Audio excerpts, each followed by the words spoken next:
I paid $150 to take an online class about publishing an ebook. Was it worth it?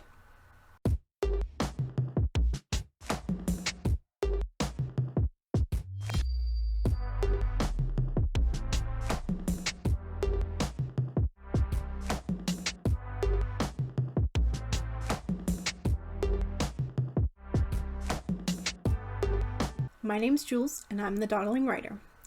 And if you like this video, don't forget to hit the like, subscribe, and ring the bell so you can find me again later.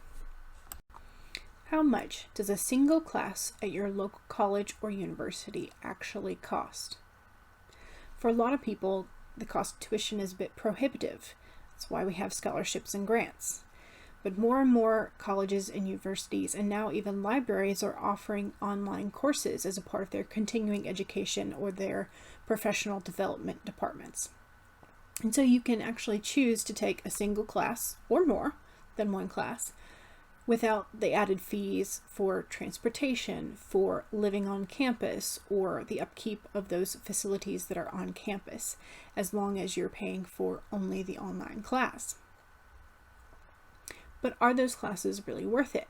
I don't know about you, but I've had usually mediocre success with how much I learn and how much I enjoy online courses before this. So I'm sure you've had some sort of varying success with your online classes as well. And usually one of the big problems for me, besides the materials are very limited to whatever they can link to the class software system, is there's very little to no interaction with your peers and with your instructor. And so the discussion forums are always pretty empty. The conversations are very little conversation is to be had. They're very perfunctory. It's more like, oh wow, nice analysis, or I really like what you did with X when you said, and then they quote you. So I've had very mediocre results when I have taken online courses before this. But I had a friend of mine, she pointed out a class on publishing an ebook, and it was $150, so it was a nice chunk of change, and for some people that $150 may be cost prohibitive in and of itself. But I wanted to take a look at it because it seemed interesting. Now, one of the things you have to do, there are actually several things you have to do when you are considering an online class. And one, you should see what kind of classes are available to you. So if they're offering some sort of class, you may not be interested in it, but your local library may have a different class that you want, or the university 30 minutes away might have one versus the one that's only 15 minutes away. So check out your area and see what kind of courses are being offered. That's step one. Step two, once you find a course that you're interested in, make sure you see if you can find the actual full syllabus of what each class is going to go over, what kind of materials you'll be introduced to, and that kind of thing, to see if that course really covers what you want to know. Number three, find out who the instructor is. Go Google them, go to Rate My Professor, find out what you can and see if they're actually credentialed. See if they have rave reviews or if they have poor reviews. Number four, check the price. Make sure it's in your budget, because you don't want to be paying money if you don't have the money. And the fifth thing is to make sure you have the time to dedicate to taking the course, because there's no sense in paying for it if you're not gonna do it. So I went down that list and I decided to take the gamble. So we paid the $150, and if you ask me if this particular course was worth that much money, my answer would be yes. Now, the course was designed to be for authors who had a manuscript ready to go. I don't have the manuscript ready to go yet, but this gives me a much better idea of the things that are going to be on my checklist, the things that I will need to check off my to-do list as sort of administrative tasks once my manuscript is ready to go. So for just that, for giving me a better view of what the future looks like, this course was nice. So hopefully I'll be able to check all these little things off of my to-do list in the near future. But this course covered everything from the different formats that an ebook take, like fixed, reflowable, responsive, and what type of books were best for that. So like which ones would cookbooks fall under, which ones would children's, or the regular novel. So which ones would be best for each type of book. We covered that. We looked at the nitty-gritty details of how to format your book for, say, Amazon Kindle versus Mobi versus EPUB, that kind of thing. We looked at those. We looked at what the difference was between registering your copyright versus buying an ISBN, what the CIP, the cataloging in publication is. It's the information you need for putting your book in the libraries. And things like why you even need all that. And we also covered how to put metadata into your book so that when you upload your ebook to an online retailer such as Amazon, they have that metadata to go off of in order to put their book in their catalogs and then suggest it to potential customers, potential readers. We talked about using distributors and aggregators, what's the difference versus selling it on your own website.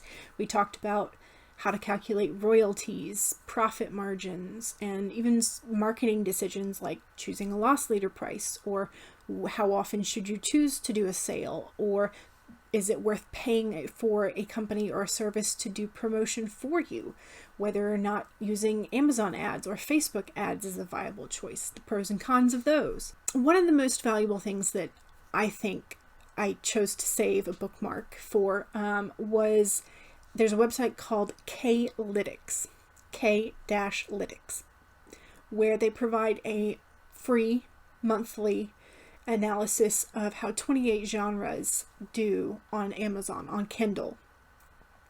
And so you can analyze what are the top genres. You can look at how much they sell per week versus per month. You can see what the average and most competitive pricing is for the different sizes of books. So what a 150-page book is selling for in your genre versus what a 300-page book in that genre is selling for. And you can, over time, track the trends for your preferred genres. And so I bookmarked that because I will be going back to that very often. But in addition to providing all this basic information of what we need to do when, and all the things that we hadn't thought about yet but probably should, in addition to all that, the instructor they assigned a task as sort of like your homework to do market research. Look into your chosen genre, look into your target reader age group, and look for competitive titles, look for well-known authors. Try and just figure out and get a better grasp on what your genre is doing and what your book needs to look like, feel like, if you are marketing towards that particular genre. And because everybody in the class was doing different genres, when we reported back to the discussion forums, there was really a lot of interesting tidbits from a lot of different perspectives. And so for that alone, the discussion forums for this class was miles ahead and better than any other online course I'd ever taken. But in addition to the market research, one of the things that the instructor did that I found useful was every lesson we were provided a link to at least one interview with a successful self-published author.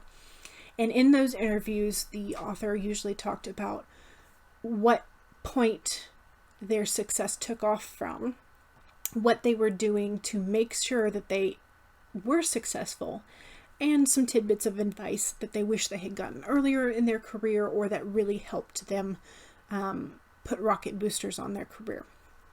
So I found most of those very helpful, very interesting, and so I bookmarked all of those as well. I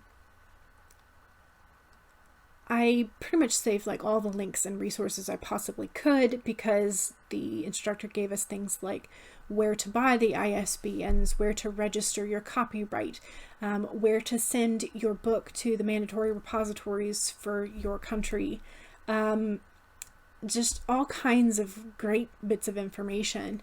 But every time I took a lesson, there were more questions that popped up. And so it's kind of interesting. There was so much that I hadn't considered, so much that I hadn't thought was even a part of what I needed to do. Do I want to publish under my name? Do I want to publish under a pseudonym first?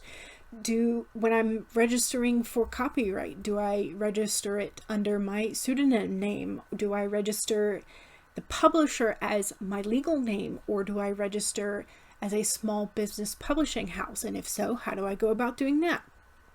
Are there tax implications? Of course there are, for doing a small publishing house.